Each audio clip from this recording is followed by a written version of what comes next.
За Хятад улсаас 5 сарын 16-нд 13 сая Америк доллар буюу 36.4 тэрбум төгрөгийг өгсөн юм байна. За үүнээс өөр зээл тусламж нэмээд байхыг үгүйсэх аргагүй.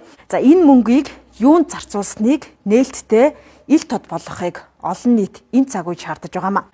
Манай улсад олон улсын байгууллага болон гадаад улс орнуудаас үзүүлсэн зээл тусламжийн мөнгийг жагсаахад нийтдээ 673 сая Америк доллар буюу төгрөгөөр 1.9 их 80 төгрөг болж байна.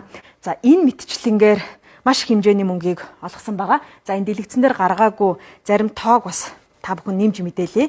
За Хятад улсаас 5 сарын 16-нд 13 сая Америк доллар буюу 36.4 тэрбум төгрөгийг өгсөн юм байна.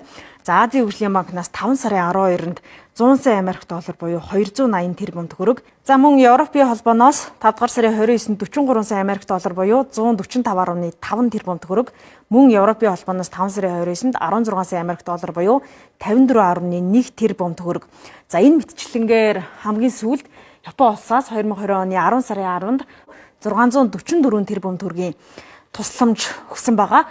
За энэ бүх мөнгөн дүнг чагсаах юм бол 3 сараас хойш манай улсад олон улсын байгууллага гадаад улс орнуудаас нийтдээ 673.5 сая Америк доллар буюу за төгрөг шилжүүлэх юм бол 1 их 80 920 тэрбум 418 сая 800 мянган төгрөгийн тусламж үзүүлсэн болж таарч байна.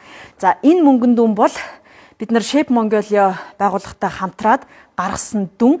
За үүнээс өөр зээл тусламж нэмээд байхыг үгүйсэх аргагүй. За энэ мөнгийг юунд зарцуулсныг нээлттэй ил тод болгохыг олон нийт энэ цаг үед шаардаж байгаамаа.